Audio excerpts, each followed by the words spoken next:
Welcome to Baldly Go, the officially unofficial podcast for all of Star Trek. This week we're talking about Season 2, Episode 5, titled Charades. A.Ron, what do you think of this episode? I thought it was pretty good. Charades. It's super fun. If you're fancy. Mm-hmm. If you're fancy, if you want to play it with your pinky sticking out. This was one of these are secretly my favorite Star Trek episodes. You know, when I think back about my favorites, you know, there's like Inner Light and what's the other one about All of Our Tomorrows, or I forget you think about those, but like the ones that I really like are episodes like Data's Day. One of my favorite Star Trek novels, they're always like the ones where Data becomes a human. And the ones that start with personal logs, not captain's logs. Yeah. Personal, and we've been personal log heavy this season of Star Trek. I like it. It's just super fun to see Spock as a fully human, dealing with hormones and smells and tastes and touches, and the fact that it's all kind of like this Meet the Fockers type of situation where you get this uncompromising, intimidating Vulcan couple that you have to meet. These are going to be your in-laws. I really like Amanda Grayson. I guess she's been in this in Star Trek Disco before because of Spock being in Disco. But I was unfamiliar with her work, and I thought she brought a lot of like warmth and affection to the role, which is also always a hallmark of that character. I really enjoyed it. It's not like a serious one. It's not got a lot of heavy canon events. You know, Pike's not warding off a future vision of his own death or whatnot. It's just a fun, low stakes episode of Star Trek. I'm not sure I agree with everything that like Spock does.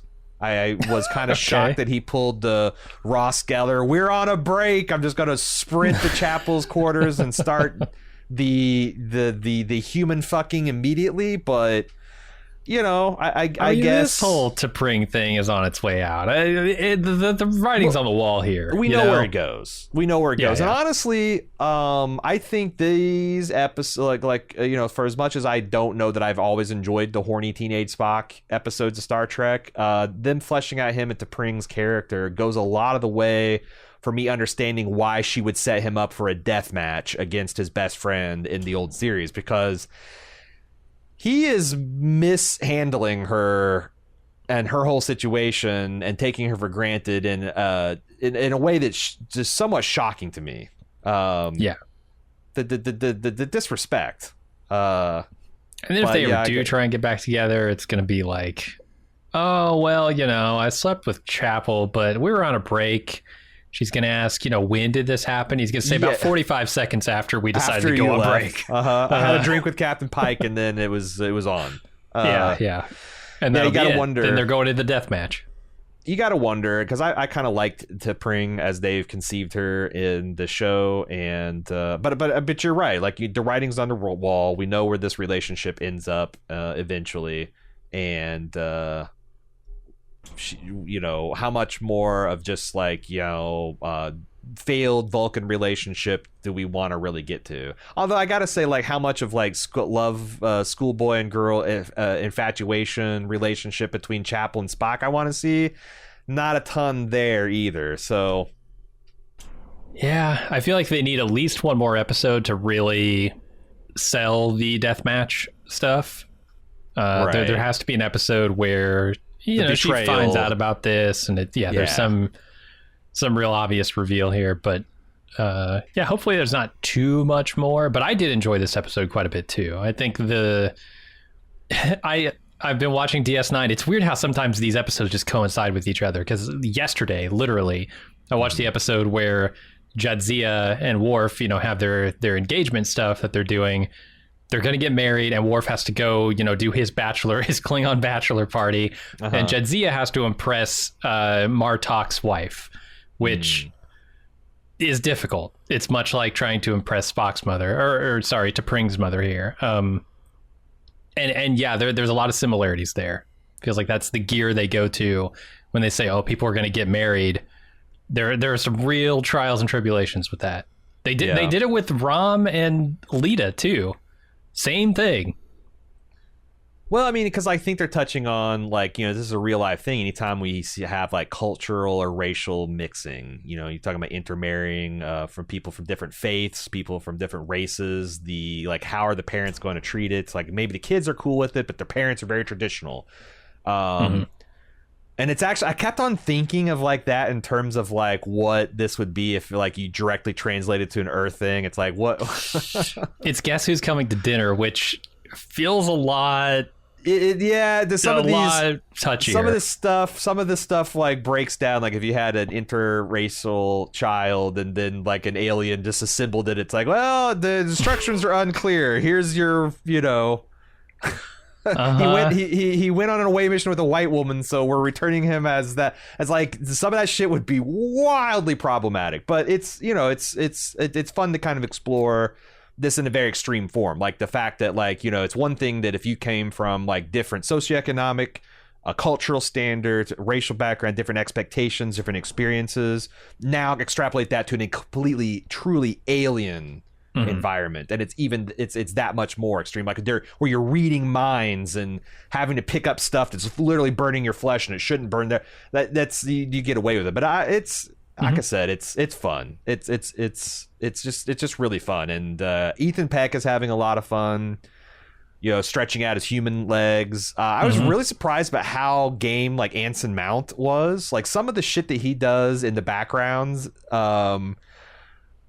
As him kind of being host is just really hilarious. Like when his dad asks for another crack at the Vulcan snack and he's just like on it.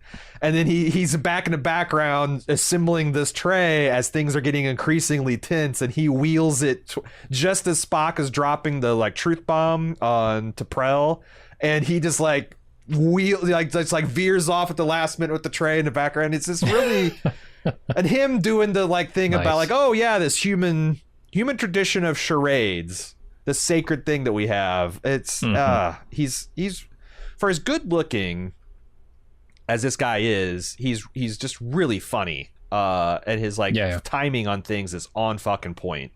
Yeah, I think everybody is great here. I really like Chapel's stuff too, with her archaeological medicine thing that she was fellowship that she was going for. I think they did a pretty good job handling that too. The Vulcans are very kind of up their own ass about stuff. They're Vulcans, and she's not really able to hang with that in the way they want her to. But ultimately, she's getting more experience. She's out there in the field doing the work. She doesn't need this fellowship. Yeah. I really like Chapel's character. She's very sympathetic. It's going to be wild rewatching the old series with this series in mind, because like Chapel was always played in the old series as this person that had the kind of like the schoolgirl crush on Spock, and Spock was just completely aloof and didn't understand it, and like it's going to come across as kind of cruel, I think, now when you rewatch it, because it's this Spock playing dumb to a spurned lover, I guess. Like ignoring the advances of somebody he's already been with. It's really weird, just unless he has like his memories wiped. Gaslighting his shit out of Nurse Chapel. Yeah. Maybe they both go into some other anomaly and have their memories wiped, and now could be. They just have the feelings, but lots of Strange New Worlds left, I hope, because I just really am enjoying it. But yeah, her being able to like in your face that stuck up Vulcan Science Academy guy was very satisfying. As a human, you love seeing the insufferable. And let's put it, they're racist. These Vulcans, as depicted, are just the worst type of racist, the worst type of prejudicial stereotype. All humans smell funny, and they're they're intellectually inferior, and they're emotional children, and it's all a bunch of gross shit. And it's nice to see them get called out for it, get fucked over by it. I'm with you. All right, maybe we should get into the recap. Yes. Well, let's start off with one of the two personal logs. It's Christine Chapel's personal log. She talks about how they're going to Vulcan to survey one of the moons, Kirkov. Ancient civilization used to live there, but has vanished. But there's some strange energy signature. And Captain Pike is giving them some downtime by traveling very slowly to this moon. Yeah. I felt like someone slapped me when I heard the name of this moon, because it sounds so much like my actual very unusual sounding last name that it just like really took me aback. Like this whole, every time they're like saying that I'm from this civilization, I'm like, this is a fucking trip. Yeah. I wasn't going to bring it up. I was wondering if you were going to talk about it, because I was feeling the same. I was like, wait. Yeah, it's really funny. It's like, oh my god, I'm getting a Star Trek tribute. So we kind of expressed like, what the fuck is archaeological medicine? That seems kind of like a dodgy, weird concept. But the way they the way they depict it in this, it kind of makes sense. That if you got this Milky Way galaxy that's littered with advanced civilizations that have disappeared because they've been wiped out by a solar flare, or they've ascended to a higher plane of existence, which they kind of imply in this episode, that would be a treasure trove. Like, why wouldn't you need archaeological engineers? And you'd probably want people, like, because everyone's combing over for the technology, but like, what about advances in medical science and genetics and things like that? Like, it seems like it is a valid branch. I'm like, well, why would anyone dig up Vulcan shit to find out? Like, don't Vulcans know their own history? But like, I was looking at it very Earth-centric. Like, why would we go digging around in the dirt to try and find advanced medical practices? Well, we wouldn't, right. But on other planets, right, crazy stuff could exist. Like completely disappeared civilizations that had a technological superiority, or even if they didn't, they had different, compounds and ways of thinking, and that you could glean into. That made a lot of sense. So it's a cool future job. How have the Vulcans never checked out this moon? It's in their system, right? Of Vulcan, yeah. So Vulcan canonically doesn't have moons, but it's in their planetary system. And I actually tried to check this out. Of course, this is a case where I'm reviewing this from the future. This is an episode that hasn't been publicly released yet. So I went to look on Memory Alpha, and it seems like there's only been 2 named planets in the Vulcan system, Vulcan and some other one that I didn't recognize. Vulcan didn't have any moon, so I guess this is just some. And when they say Vulcan system, are they talking about like a solar type system, a star system, or are they talking like a Vulcan region of space? Well, I assume it's the Vulcan star system, which I believe so too. Yeah, but it's this ancient civilization. But you're right. Yeah, why? You would think within their star system they would be the ones to pinpoint the energy signature, and they would have done it a long time ago. You'd think so. Yeah. I mean, as far as spacefaring civilizations, they were at least light years ahead of us, but it's not logical to take a joyride through the Vulcan asteroid belt, Jim, so they just never bothered to. Yeah, maybe. Anyway, we see Chapel prepping for her interview with the Archaeological Medicine Fellowship by studying, working out, drinking with her friends while answering quiz questions. The weird thing about this is she's not practicing with Spock, which would be the natural choice. And her friends all say, yeah, that's kind of weird. And she's like, yeah, it's kind of weird, but things are weird with us. And we'll see a lot more about that here in a bit. But let's go over to Spock's personal log. He's dealing with his stress issues by cooking with Captain Pike and taking emotional suppressants. Apparently, humans stink.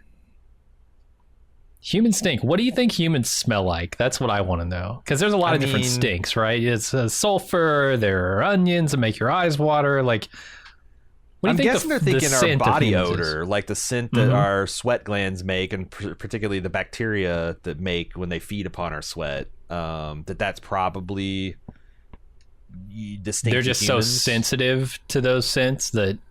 Or like the Vulcans, because they live on an arid, dry planet. They have much higher body temperatures than us. I don't think they sweat as easily. So the idea that, they just... Because I think there's even cultures and climates where people naturally stink less. You've got like... I think like if you go back in time before we had air conditioning and heating, if you go back to like, any kind of culture that's in a very cold condition, that are not taking baths a lot, they probably stank a lot. And you got people that live in like hot climates and stuff, but I think that there's some varieties of human that have less hair and are apt to sweat less, and they have a less than natural odor. But apparently with Vulcans, it's just like so overpowering. half of their mental energy is spent keeping their emotions in check, and half is spent not gagging at human stench. Yeah, and I get, because like I've been around people. I've been to Gen Con.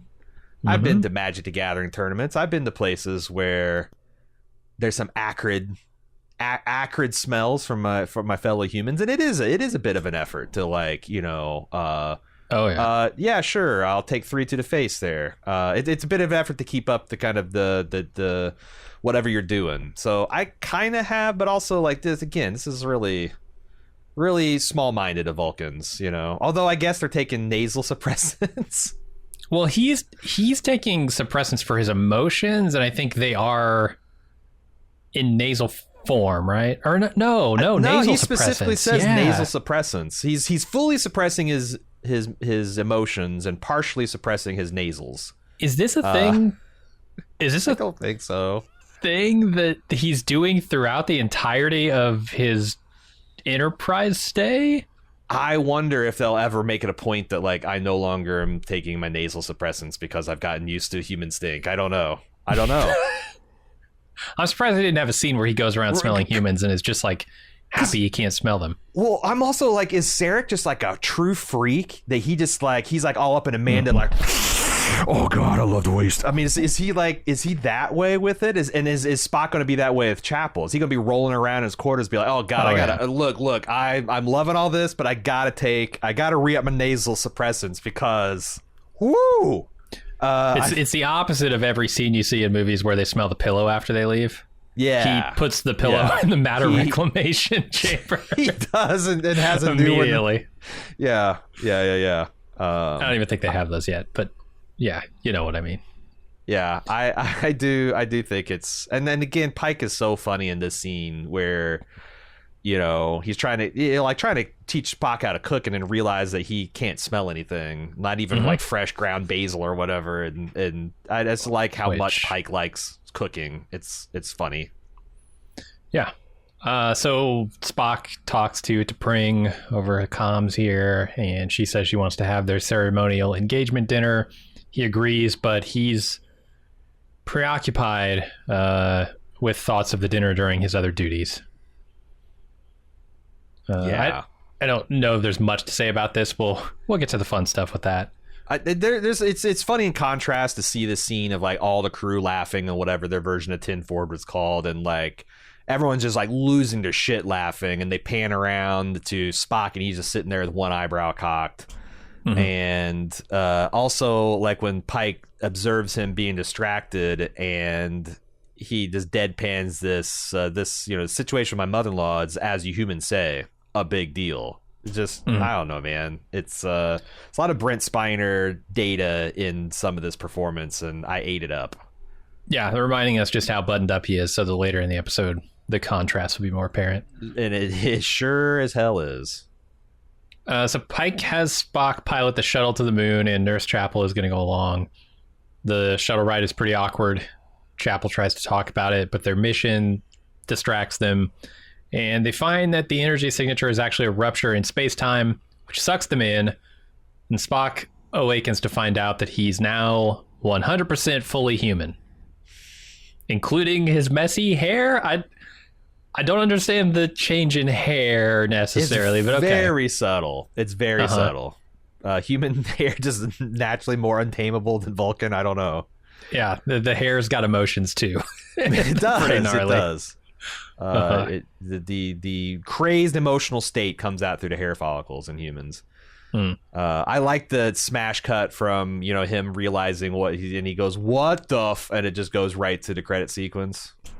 Yeah, classy, good stuff. Classier than Picard. True. Hard to believe.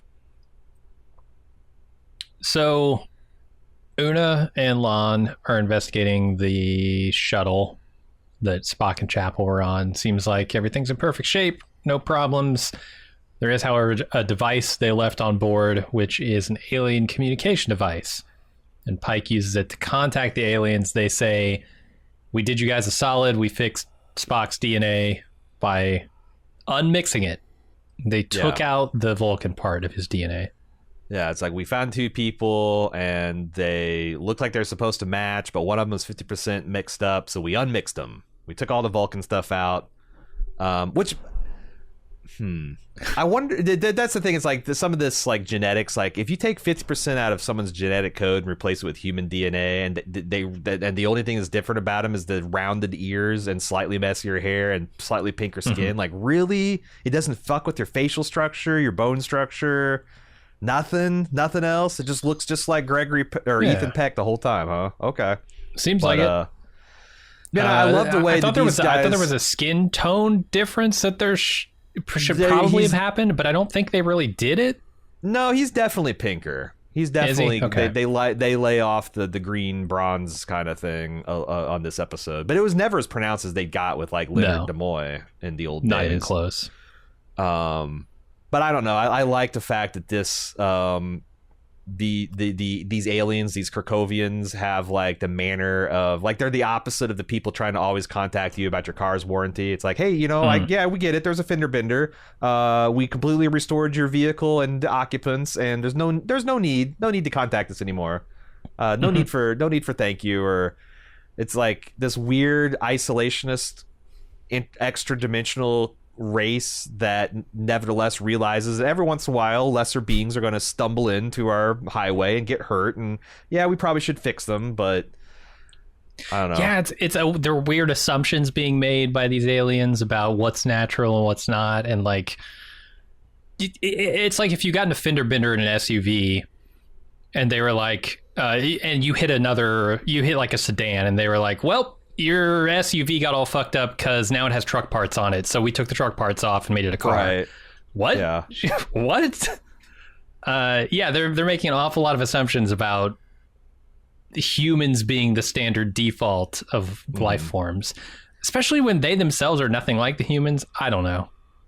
That's reminded me of like, is it the Zokfot pick in Star Control 2? The beings that live in a gas cloud. And they all like they all give themselves names after colors and textures. Like this is yellow versus blue, but they all look the same. Because I thought I got a kick out of like yellow showing up in their blue, and then blue shows up in their blue. I don't know. The fact like how does the universal translator even work? We have some feedback about that, but how does the universal translator even work in these type of conditions? Like what? Yeah. What commonality do you have? But I guess at some point the Kirkovians were unevolved beings, were corporeal beings. Yeah, possibly. Because they lived on a planet and they had this like they didn't die or they're not missing. They just ascended to an interdimensional plane. But I don't know. I love a truly strange alien. Yeah, I do too. So let's get to the good parts of this episode. Spock is experiencing some human emotions. He's worried about this engagement dinner. Pike's trying to cover for him by telling T'Pring that he was in an accident and they postponed the dinner.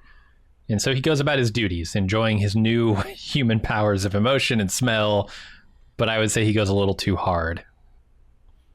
Classic Star Trek. When you have this person with a change in state that just has wild shifts in their behavior. The fact that he, like, I love him just putting away so much bacon.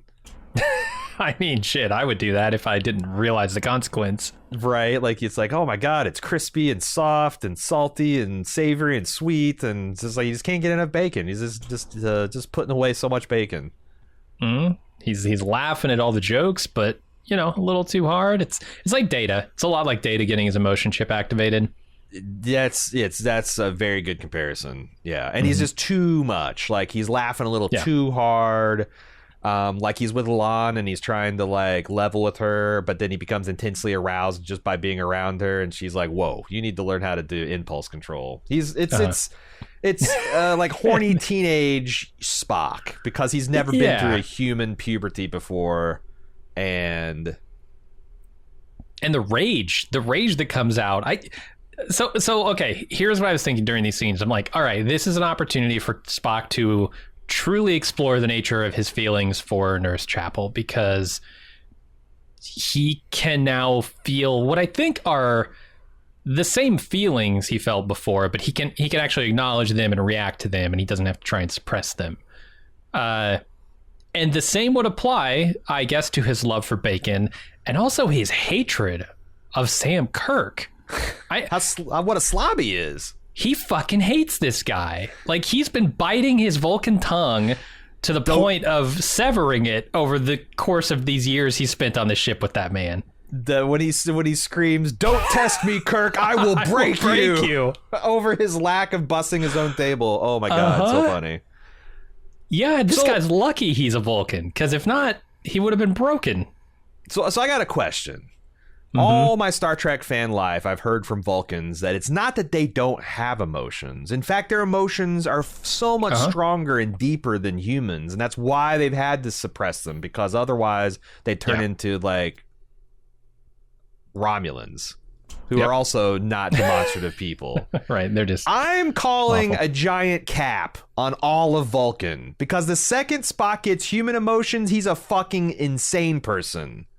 If like this should be even easier if he downgrades from Vulcan to fully human, and like his intense Vulcan emotions aren't there.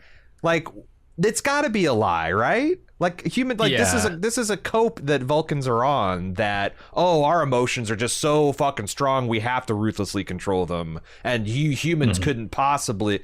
Like, that's a whole bunch of bullshit. This episode is demonstrable proof. Yeah, this feels like a collective mythology that the Vulcans have come up with to make themselves seem more badass than they actually are. Yeah, a just so story to explain why they are uniquely qualified to be the best people in the galaxy, apparently. And then, I've seen episodes that are contrary to that, right? There have been times where Spock has had his emotions surface for various reasons where they are intensely powerful, at least as powerful. Or like Sarek when he is losing his mind, and like now he doesn't have any Vulcan control, and it's just so maybe that's evidence to the contrary, but that's also a diseased Vulcan mind. So like, well, he's also fully human here. I mean, we can't forget that he's not Vulcan anymore, right? So like, at all. He's reacting to these emotions as a human would, and if we are weak, pathetic minded, emotionally driven people, then we would react to these weaker versions of emotions with stronger reactions. So I guess that's my question, is like, how much of Vulcan's control is physiological and how much, because I was just always at discipline, and that's the one thing that kind of bothered me, is that like, it's almost like Spock forgot everything about being a Vulcan, like there's this one scene where the crew has to like explain to him how to talk and speak as a Vulcan. I'm like, wouldn't you just from a muscle member, like, do you not know how you talk? But like his whole brain's been restructured, so maybe not. I don't know. It's very science fiction fantasy type concept we're dealing with here, and it seems like they always rolled with whatever is funniest. Like, we're just gonna go with whatever's funniest. It doesn't matter if it doesn't strictly make sense, and that's honestly probably the call to make. Yeah, it was fine. I don't have any huge problems with canon here. You mentioned this scene where Spock talks to Lon about his humanness. She tells him to work on his impulse control. And I think he's going to over the course of this episode. I was curious why he talks to Lon about this, though. Is this the person you want to be talking to about this? Not M'Benga, not like Pike, not anybody who's well within his sort of sphere of confidence? It made sense to me because I feel like La'an is probably the closest in Vulcan temperament, like she seems to keep herself at a pretty high level of reserve and remove. So maybe, but I thought that was weird too. And the only thing I could think of is he saw her as simpatico in some way, that maybe Pike and M'Benga, and obviously can't talk about it with Chapel, would be. It felt like just to give her something to do, honestly, because you're going to have, Ortegas and her out on the shuttle with Chapel later. Yeah. Una and Lon felt very like background characters in this. That makes a lot of sense, too. Chapel's having no luck on a cure for Spock. Whatever cure means in this scenario, turning it back into a Vulcan. She feels responsible for his condition, got a lot of survivor's guilt here. and she forgets about her interview and then remembers and runs off to go to it. Yes. I don't have anything else to add to that. Okay, perfect. The Vulcan in charge of Chapel's interview is unimpressed with her application, and she tells him, well, look at my field work. I've got a huge body of field work. And he's like, interesting. And he signs off very abruptly. This guy seems like a real dick. Yeah. Like, even more so than a typical Vulcan. He feels vindictive in a way that Vulcans shouldn't. Like, they need to examine him. They need to look at his credentials and see whether he still deserves a position. Yeah. It does seem like this seems very... A theme that runs through Star Trek is that Vulcans have a kind of like the like at best Vulcans are bemused by human conduct, but like there's a strong distaste for and maybe some jealousy that like, you know, like Starfleet and the Federation was kind of like the Vulcans' idea, and it seems like humans just came and like, yeah, well, we're gonna run it now. And maybe there is some like feeling like they got surpassed by these up-jump apes from the Earth.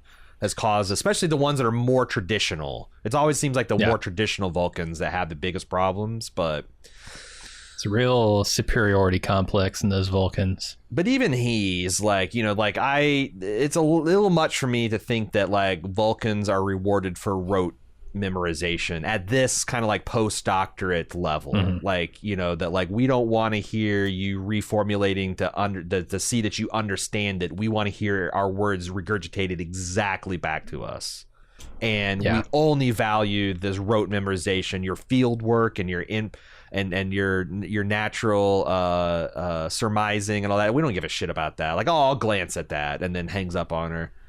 Yeah, you know, he's as Spock says, Vulcans can be real dicks, or I forget exactly what he said. Did he say what did he say? Did he say they could be real dicks, or they could be real assholes? I feel like he said something very vulgar. Probably, he's human. Yeah, in the next scene with Chapel. Yeah. He runs into her in the corridor and sees that she's worried. So he hugs her in like a real awkward but meaningful way. You know, he's trying his best as a new human. And I think Chapel's into it. Chapel's liking the slaps on the arm and the touchy-feely nature and him making jokes, and she likes this about him, the new Spock. Yeah. She's definitely like Spock. It's weird because he took a lot of bro energy.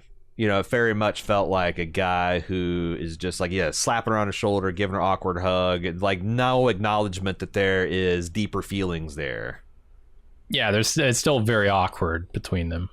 Yeah, because there are those feelings, but in a way that was different than what I guess I was expecting. Gotcha.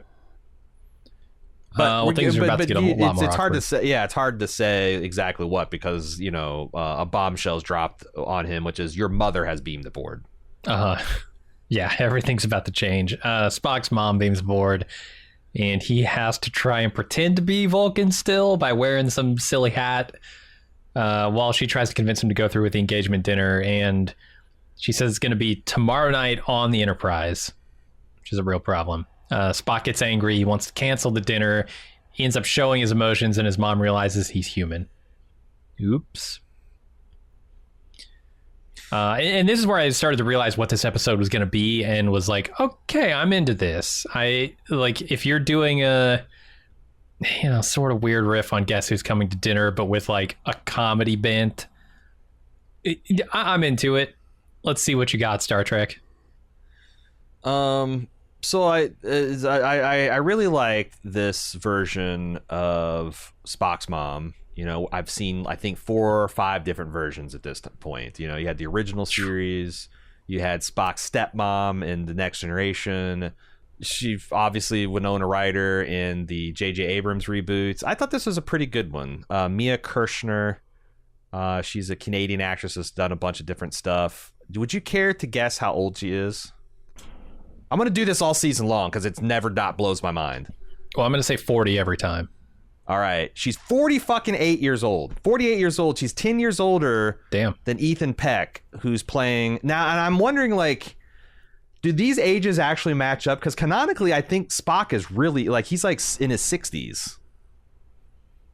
Oh, right. Well, no, that doesn't make any sense. I think so because Vulcans age very, very slowly. So she'd be like 80 something. Yeah, and she's a human. She's fully human, so it's not like she's got slow aging Vulcan genes. I mean, I think that like humans live a lot longer in especially the next generation, because we saw like Dr. McCoy was like, I don't know, 140, 150 years old, but he was also looked ancient. He looked like old, Yoda at 900 years old. So I don't know. They're doing like, I think this. I mean, I don't know what they're doing up in Canada that they are just staying so fucking youthful. But I thought it's shocking that she's 48, and I felt like it looked like she's the same age as Spock, and is not far off. But it's cryopods. They also don't stink in Canada like most humans do. True. It's all the maple syrup. It counteracts the natural stink. Nice sweet smell. The rest of us have. Yeah. Clean living and maple syrup is how the Canadian and universal healthcare probably doesn't hurt either. Yeah, I'm sure that helps. Pike and Spock and his mother all talk about the intricacies of this Vulcan wedding stuff. You have to apparently make the family's tea recipe, and his mother volunteers to teach him how to be human by lying, and they give him fake Vulcan ears, teach him to talk. Fucking funny. It's so bad. The ears.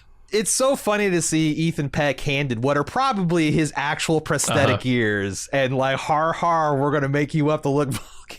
And I fucking, it's such a cheap trick, but it's so funny in context. I love it. The stuff I love is giving the actor a chance to act poorly. Like he's trying, like during this mind meld stuff, he's trying to act like he knows what he's seeing here, even though he can't see it. And I think it's hilarious. He does, and he's taking direction from other people, and he just can't fucking do it. You know, he's trying to. And can we talk about him showing up in the space hat? Oh my god! And his mom's like, "What are you wearing that ridiculous hat for?" It's like, it's regulation. And Pike without missing a beat. Yeah, I've got one just like it. It's oh my god. God. I want to see Pike in that hat before the end of the season. It will be a failure if we don't. Mr. Mount is doing some just world-class supporting acting work on the show that he stars in. I tell you what, he is one of the reasons so much of this stuff works, because he is just selling everything, and it's so funny. And Spock's facial muscles spasming as his mom keeps dropping on bad news, like, hey, we can't delay this dinner anymore. Her mom's getting cold feet. She's going to call off the whole thing. He's like, oh, my facial muscles are spasming. It's from the wreck. It's really nerve damage. Yeah, it's really funny. Yeah, good scenes here. There's apparently a Festivus style airing of grievances that's going to happen during this, and the fake mind meld that we kind of mentioned. Yeah, and those will all be the awareness hilarious. Ritual. Yeah, the Vulcan parents must love the awareness ritual, where I'm just going to take 60 seconds to talk shit about you and tell you all of your flaws, so you can improve. Yeah, it's very Vulcan. Chapel's procedures aren't working because apparently Spock's condition is becoming permanent, and they're running out of time. They only have a day to make the cure work. She decides desperately she's going to go ask the Kirkovians to change him back, and she recruits Ortegas and Uhura to pilot her back there. I love the Treknobabble here. His cellular plasticity is starting to get rigid. Like he's a blob of resin that's starting to cure on the shelf. It's like, you can only be flexible for another couple hours, and then he's just going to turn into whatever hard Vulcan resin. But whatever. It's I guess so. Also, like, I don't know if the other thing is, like, by the end of the episode when they go back to the aliens, like, obviously there's no plasticity to unplastic for the aliens to fix, because I'm pretty sure Spock was pretty fucking calcified as half Vulcan, half human when he rolled into their rift. So that's what I'm wondering. They give her a cure, but they don't just like magically change Spock back. They give her a solution that she injects that will turn him back. That's true. That's true. They didn't have to. So they probably could have brought him into the body shop, but they gave her a medical advance. Good point. Yeah. Yeah. If I'm Chapel, I'm at least saving a little bit of that to examine, so that if we ever need to go on an away mission where we all need to be Vulcans, we can like actually turn ourselves into Vulcans. We don't have to do the fake ears and shit like that. Well, no, plastic surgery. Well, the wild thing is like I think that's what they would have done, because M'Benga says like we can't give you Vulcan ears genetically because it will interfere with the genetic therapy that Nurse Chapel's trying to do. So we're just going to glue on ears. But like, also, how many Federation laws did they break altering Spock's DNA? Oh, a ton. Ask Bashir about it. Is there a loophole that like, well, you're actually restoring him to his original condition? Mm-hmm. I don't know. Star Trek is so conflicted on this because many times I see away teams going on missions where they can't modify their internals, and they say, hey, if we get caught on scans, we'll be detected, but what we can do is plastic surgery to make ourselves look like I'm going to put ridges on my nose to look like a Bajoran or something like that. Right. Or like with that one thing where Riker landed on the planet and they did up his face, but his organs, and like he's wearing gloves so his fingers don't look. Yeah, like it seems like Federation kind of half-asses some of these first contact. Yeah. I don't know. Maybe Crusher just isn't as good of a doctor as M'Benga is. If the red or blue won't fix whatever, she's like, I don't know. Go have the barber make the blue barber guy will cut your hair and make you up. Okay, that's the best I can offer. Yeah, 100 years in the future, they've lost a lot of the knowledge they had because the red and blue basically solves everything for them. True. That is the ultimate archaeological find. Yeah, they're gonna find that next season. The red and the blue. God, that'd be such a good. That would be such a good cut. They don't even have to. Don't be explicit about it. Not be like, oh, this is the red and this is the blue. But like, over the course of a season, just have them find these archaeological medicine things. And then just giant 6-gallon jar of both, and M'Benga's sick bay just shows up. Yeah, I would love that. Boy, where were we here? Oh yeah, the shuttle. So we just talked about how Ortegas and Uhura are going to pilot her back to the anomaly. And then we go back to Spock, who's nervous about the dinner party. Oh, wait a second. Can we talk about like how many episodes of Strange New Worlds is rogue groups of officers stealing things to do their own mission? Like, can they keep getting away with this? Seemingly, because at some point, like, if they ran this by Pike, would Pike say no? No, of course not. So, like, why not just run it by the cat? Like, I'm getting a little. It seems like this ship is a little too slapdash. That like any collection of ensigns and second lieutenants can commandeer a spacecraft for whatever purpose they want, and it's like, oh, don't let it's kind of like don't let Dad find out. But like, I think Dad could find out, it would be cool with it. So, same thing happens in DS9 a lot. People will they really take runabouts to go do things without asking Sisko, and I'm like, why? He would give you permission. Because when they do ask him, he always does. Yeah, because like the old series of Next Generation, can you imagine like Wesley and Geordi and I don't know, Deanna just commandeering a shuttle and doing something with like without Picard and Riker knowing? No fucking way would that fly. Barclay and Ashley. You can Judd's do shit on the holodeck without official permission, but taking a shuttle? Yeah, I don't know. Yeah, maybe ask the guy in charge. So Spock is nervous. The dinner party's arriving. T'Pring beams aboard, and Spock escorts her to his quarters, where she's talking about how much her mother is annoying her and reminds Spock that everything has to go perfectly. I'm going to say her outfit, she had a 3-hour debate about it with her mother. Pretty spectacular. This is a great outfit. I'm loving I think it's metallic shoulder pads and whatever's going on with her collar. That stuff is really cool. Yeah.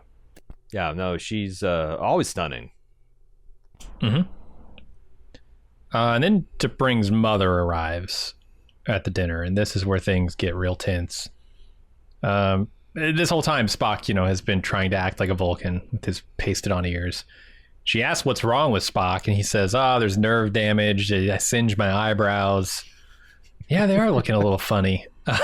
And seeing all three Vulcans lean in to scrutinize his eyebrows and presumably ears, the way he comes back with, Captain Pike has worked all night on Vulcan delicacies. Just the way he did that line reading was so fucking funny.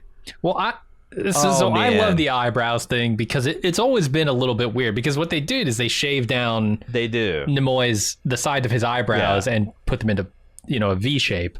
Right. But you could always see that his eyebrows were shaved off there. Yeah, he's got like 5 o'clock eyebrow shadow. Yeah. Yeah, and so I feel like this is making fun of that. Kinda, I think. And I don't know if they do better makeup job now with Spock, where his eyebrows, are covered over better. But in this episode, there was definitely a hint of the eyebrows.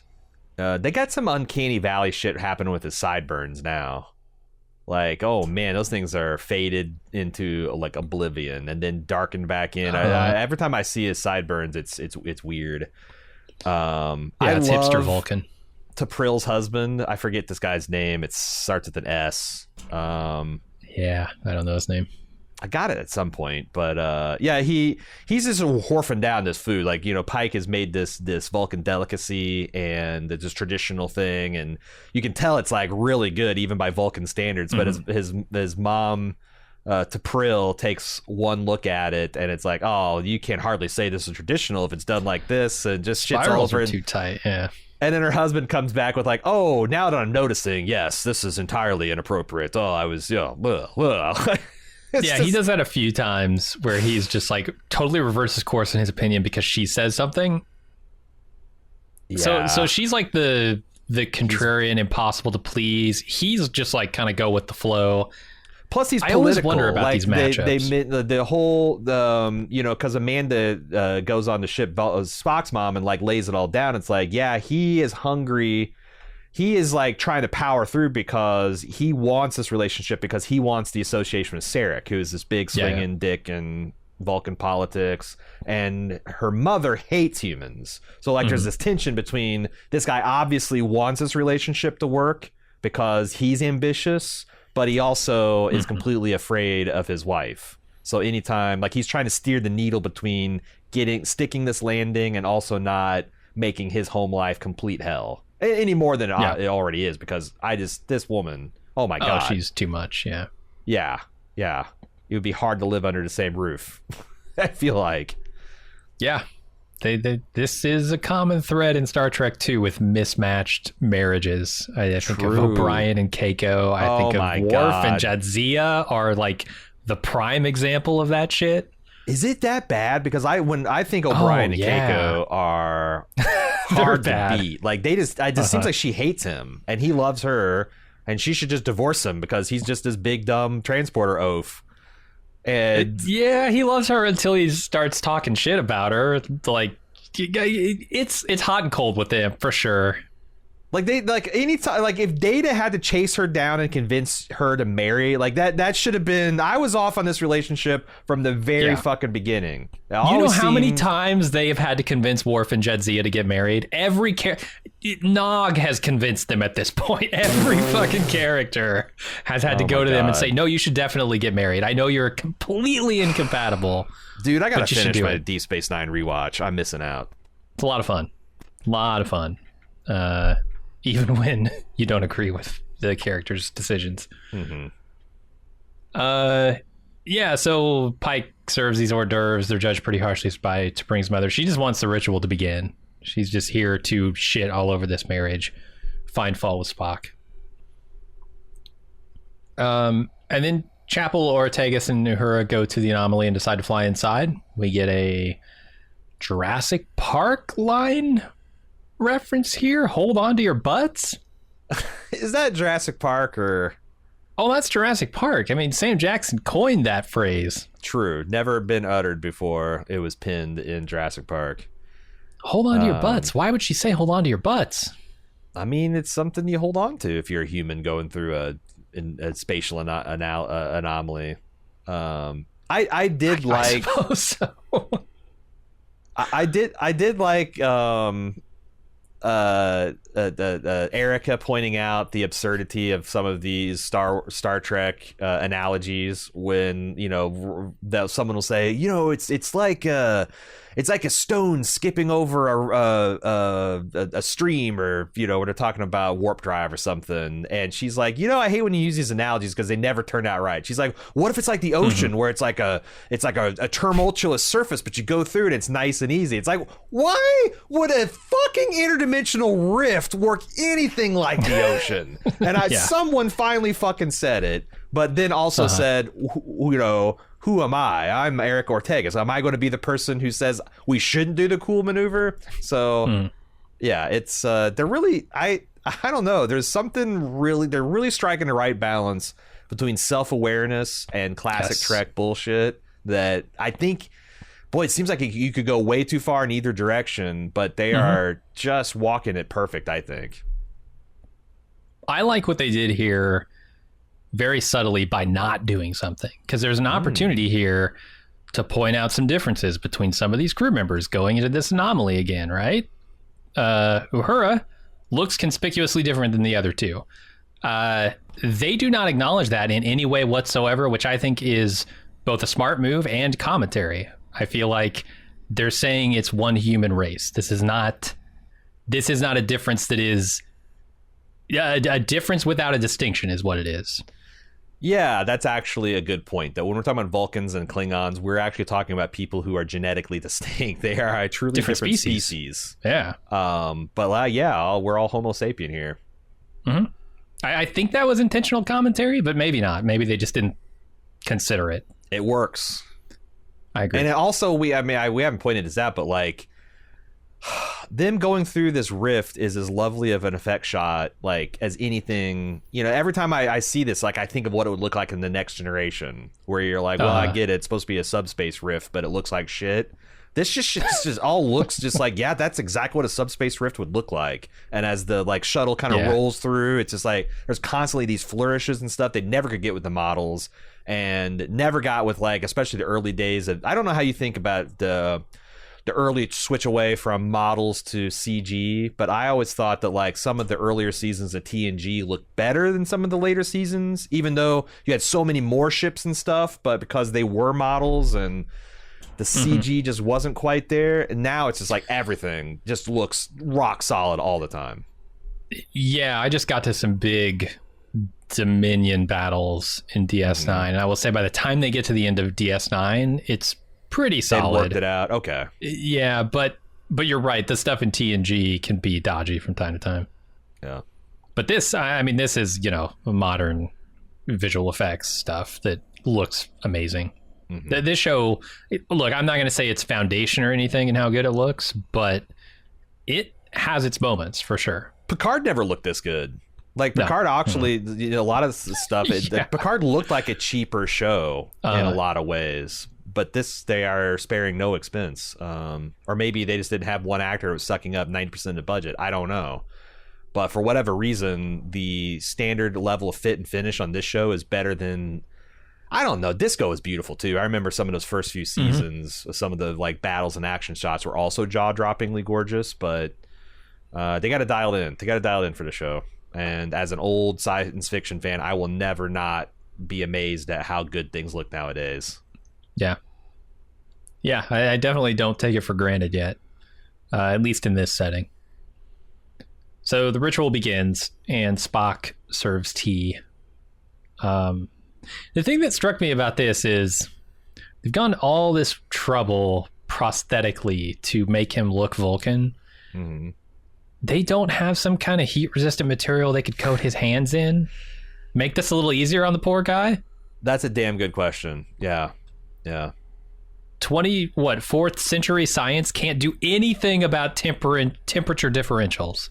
It gave him a really good, it's set up for his mom, the revelation that Spock makes about his mom, the fact that like how much she loves her family because of how much pain she's willing to endure at the hands of these Vulcans, and her like this is essentially like you've seen all those kung fu movies where one of the last initiates has to carry a cauldron of coils cauldron of coals are red hot, and it like brands his arms as he moves it. Like that's essentially what they're doing here, and she just takes it like it's nothing because she's had so much practice. Or Jean-Claude Van Damme having his crotch ripped in twain, ripped open by his mystic trainer. Sensei. I don't know. It worked out really well to have the theme of Spock appreciating his mother in a way that he never did before. I agree. Yeah, this is a two-prong attack on the emotional side of Spock that I think works really well. Yeah, and a couple other things, like I want to call out the Captain Pike's green tunic that kind of harkens back to some of Kirk's alternate looks. I actually really like when Star Trek does this, where you get the idea that a Starfleet officer might have like an A-class uniform, B-class uniform, dress.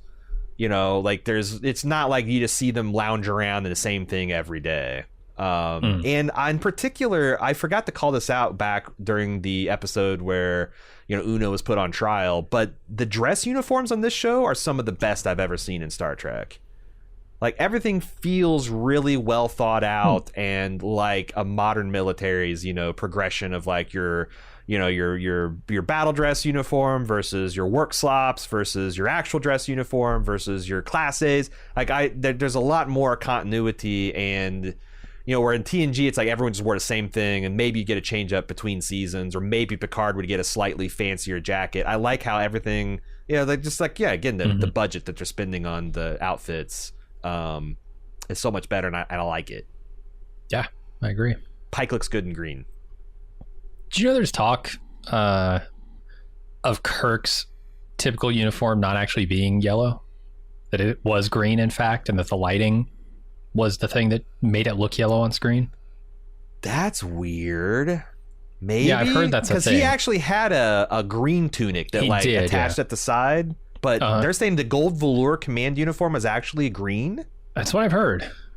Yeah, I mean, although it's tough to know 50-60 now after the airing of it, because like stuff yellows and ages weird and right. Decolors in a strange way with age. Right, but I mean, there's been many cases where they've shown like because things didn't quite show up on the cameras, and then back like in the black and white era is wild. If you've ever seen like the garish colors they'd paint the set to get the exact right shade of gray. If you've seen like the Munsters or the Addams Family in like those sets in color, it's like psychedelic. So it would make sense, but no, I never heard that. And they were doing a lot of weird stuff with lighting on that show anyway, because like all the walls, you think of them as like being real colorful. They were slate gray. They were just straight gray, and they did all of that coloring with lighting. They did a lot of like gel lights and like multicolor lights that kind of like, ooh, it's science fiction and everything. Yeah. So I could see it being like a weird lighting thing that was changing the color of that. Yeah. Anyway, that's just a side note. Let's go to Chapel. Her crew finding themselves in interdimensional space, and they ask this alien, this Kirkovian Blue, to fix their mistake, but it's a pretty unusual situation, and so Chapel asks to speak to Blue's manager, Yellow. She goes full Karen here. That's what I had in my notes. She wanted to talk to Blue's manager. The complaint outside the response period, most irregular. Yeah, what's the response period? Is that initial contact?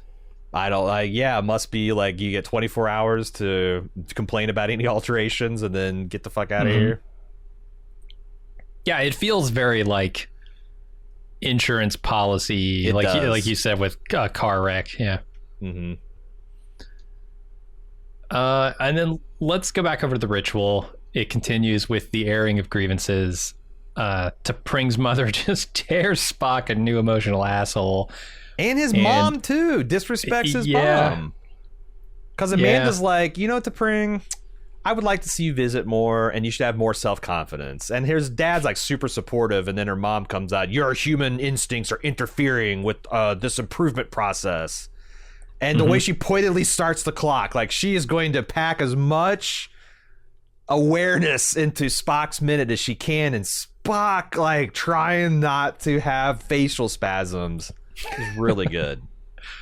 Yeah, and I kind of buy the like if you're all about divorcing yourself from the emotion of the criticism here. Criticism can be an important part of improving yourself. I don't know if this criticism is particularly helpful. Right. But I guess in her, Vulcan-addled mind, it makes sense to her. No, you can see this being a beautiful, like, a part of a complete ceremony where, you have this, like, the male demonstrates that he has taken an interest in your family enough to master the subtle intricacies of your particular family's tea recipe and ritual, and both parents are able to share their concerns, their private concerns with their children and the ways they think they could do better. But she's attacking things that fundamentally Spock can't change. Like, Spock's half human. And he's got a human mother. Fucking deal with it. You can't improve that, right? Well, and the fact that, like, Spock and Sarek are kind of at a rift in this era in their relationship, and she goes in on that and is like, your father is correct to have shunned you. You have failed him as a son. You do not deserve a daughter. Like, fuck you, lady. Yeah. And Spock, fully human, withstands it. At least long enough to excuse himself to the bathroom and scream into a towel. Oh my God. I was laughing so hard because he's like, may I use the bathroom? And like T'Pring is like, he should have a more resilient Vulcan bladder. That's the best line in the episode. That is just such a funny fucking line. And then Spock going to his quarters and punch dancing his emotions out and then screaming into a bath towel. It's so good. It's so good. It's just like, it reminds me of like Andy Samberg in Hot Rod the movie, him punch dancing his feelings out. Nice.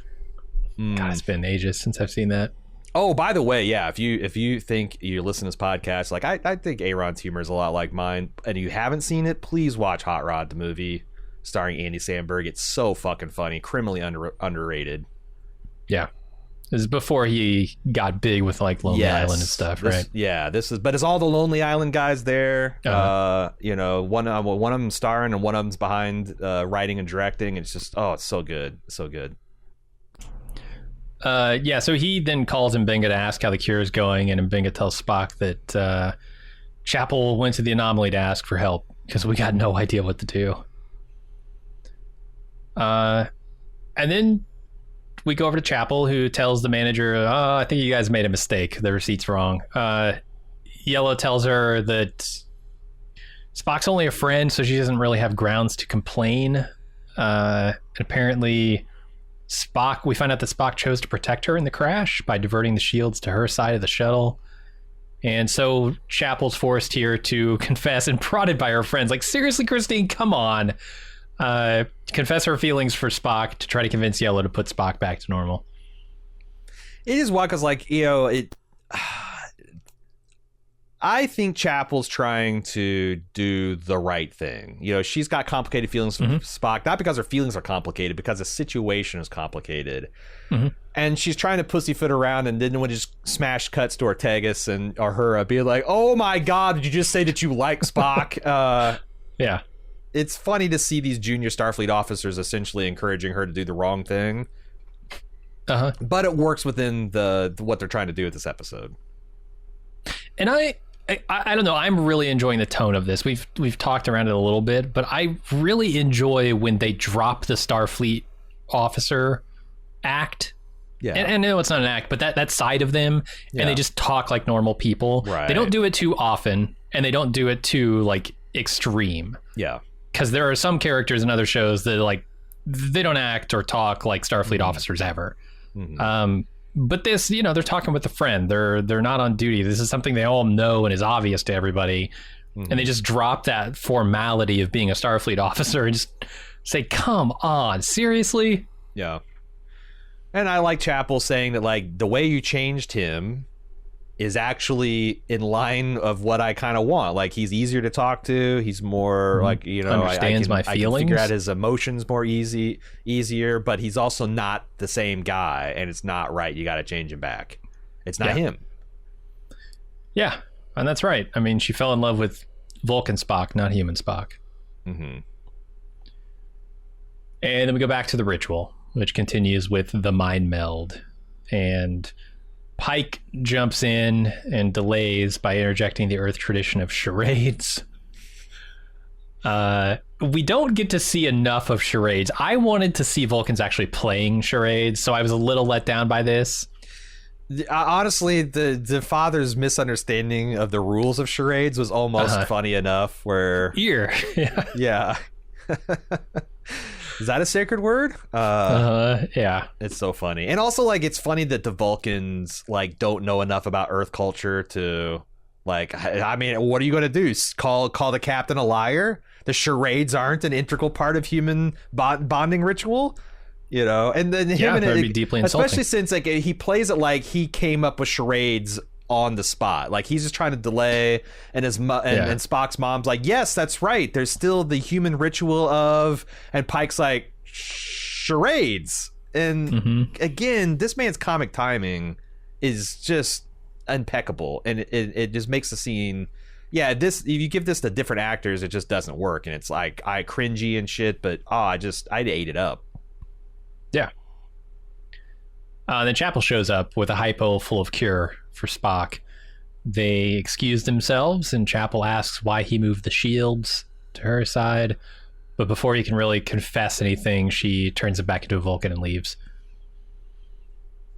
I assume this would have... She doesn't feel right about kind of his exposed vulnerable state here and forcing him into admitting anything, I guess. Well, especially since in the next room is his fiance. Like, this is all entirely inappropriate. I mean, it's for sure, even though I would say they seem like a better match than T'Pring ever did. But really, okay, yeah, we'll have more to talk about. They seem to care more about each other. I never really felt like, I never really understood why Spock cared about T'Pring. They don't ever see each other. Like, it never felt right. She's always criticizing him more than anything, and I feel like Chapel accepts Spock for who he is. I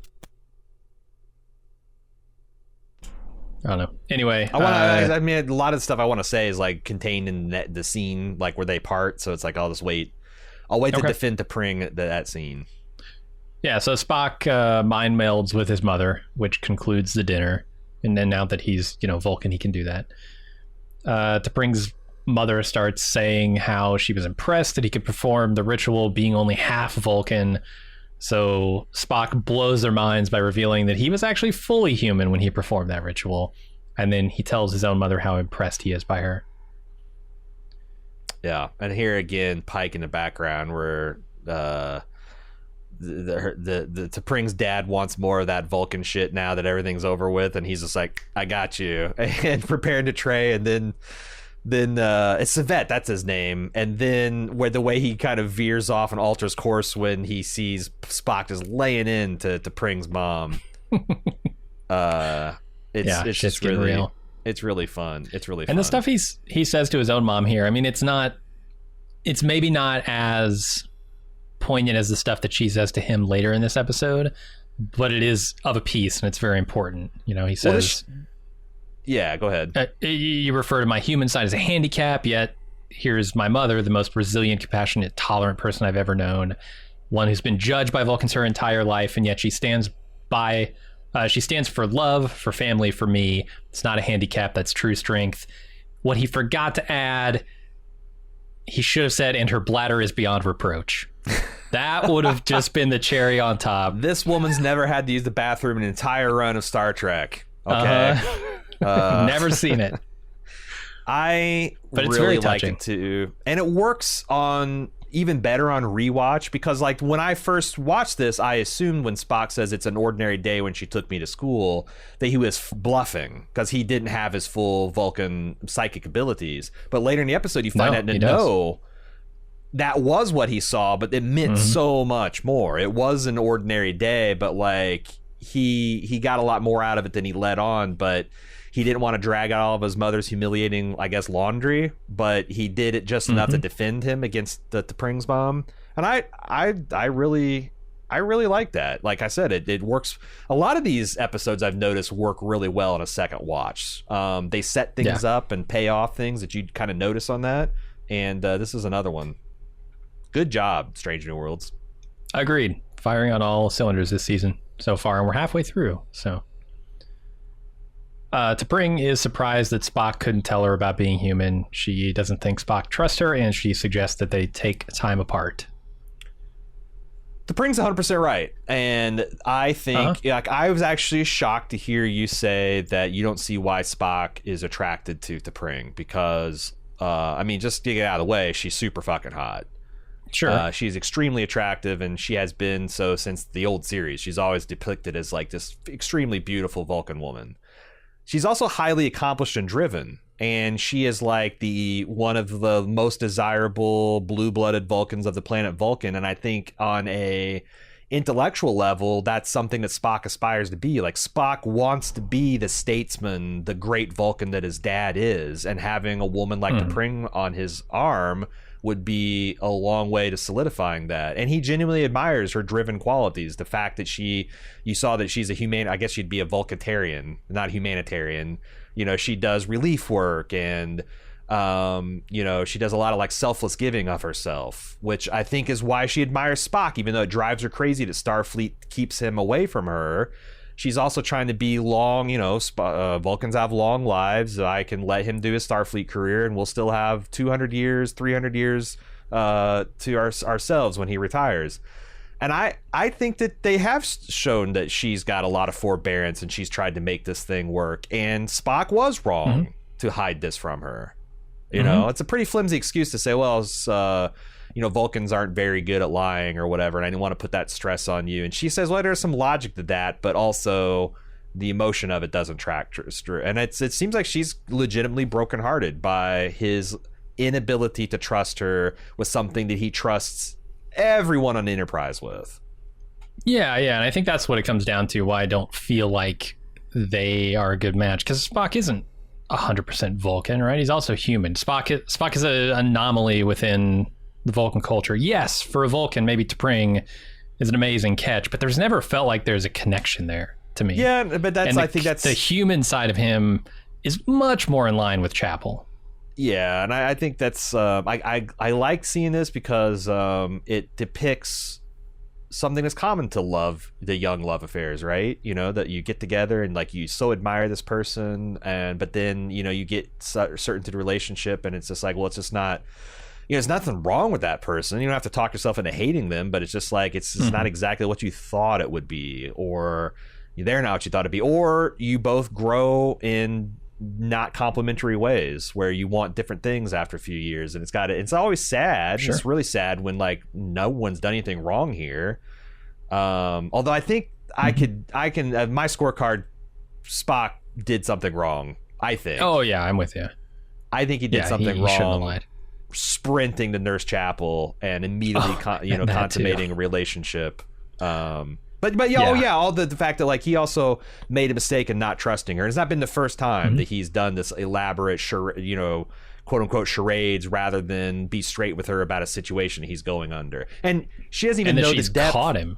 And she doesn't know exactly how much he's lied, because he has lied to her about his feelings about Nurse Chapel. Like, I could never, you know, and abused her trust in him to get away with some things that she wouldn't approve of. So it's like, yeah, Spock's kind of a little bit of a Vulcan fuckboy here, but like, I don't hate T'Pring.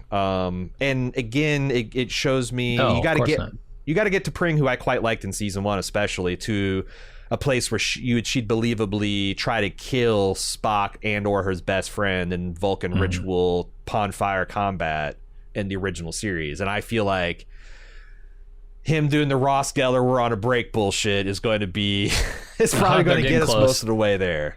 Yep, I agree.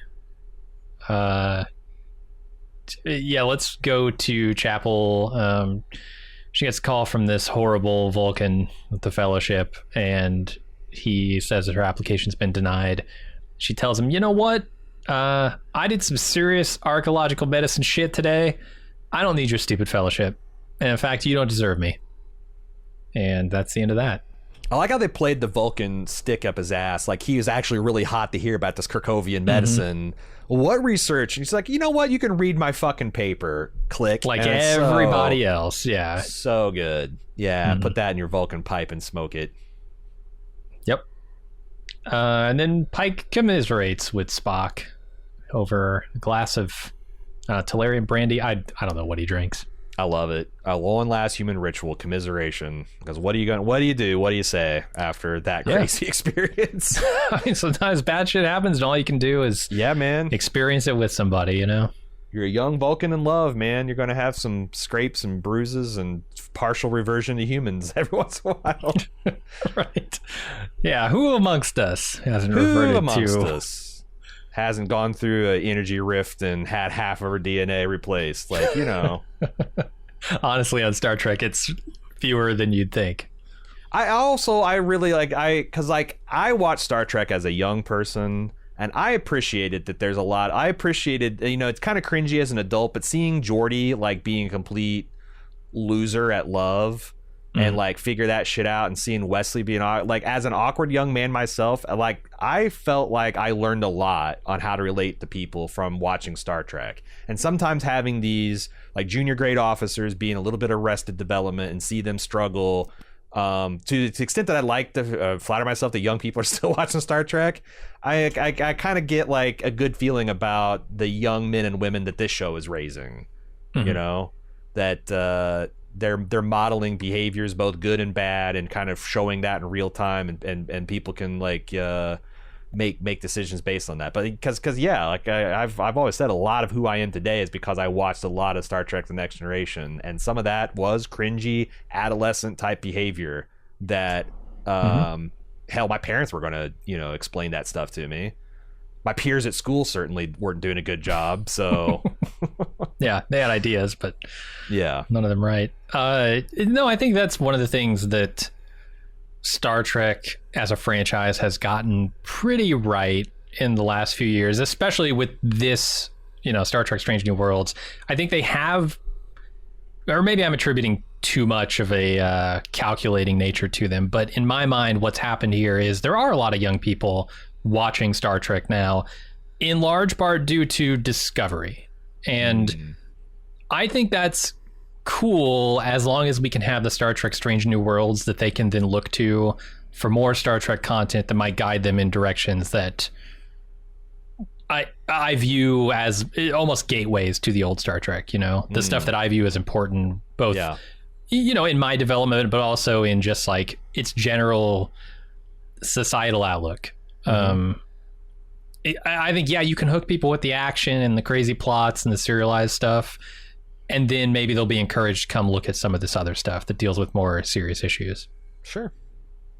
So I don't know if that's been intentional by them to say, hey, let's hook them with Disco, the more action based kind of thing, and then the movies, or if that's something they just kind of stumbled into, but I think it'll be effective.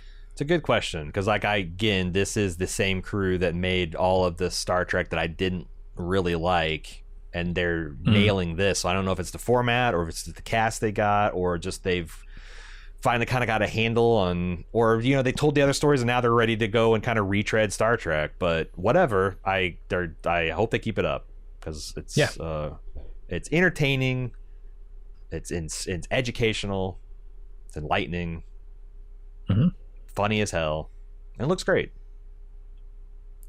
We have a little bit more of this episode to cover. We get the scene where Spock asks his mother why she showed him that specific memory during their mind meld. She says it represented the first time she saw Spock being accepted by his people, and that it meant so much to her because of that. And he's like, but you were not. You were shunned by those women. And he's like, but you were happy, and that's what mattered. And it's pretty moving.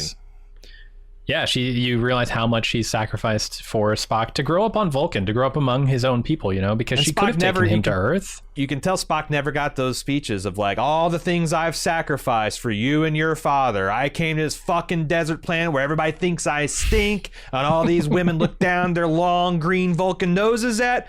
No, she just provided a calm, stable, empathetic position in Spock's life, and realized that this is a decision I'm making and I'm owning it. It's a hard decision, but I'm doing what's right for my kid, and it's paid off beautifully because Spock's becoming a man she could be proud of. Oh my God. How proud she'd be of what happens next, but half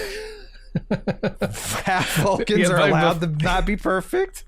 Before we get there, I want to throw up Alexander Mo. I don't know what his last name actually is. Alexander Rashenko, if you want to go with his right bullshit taken name. His grandparents' name, I think. Worf fucked him over big time. Just like Worf did the exact him. opposite, right? He took Alexander and sent him to his grandparents' house on Earth, which turns out it's hard to be a Klingon on Earth. Yes. Which Worf knows because he did the knows. same thing. Yeah. And so he subjected his child knowingly to all of that just outcast nature. Like, he's giving him complexes and he knows it. Whereas, Spock's mother did the hard thing, which was to give him the life that he would feel more comfortable with. Yeah, does Alexander ever show up or is even referenced on Deep Space Nine? Oh yeah, toward the end. Show up?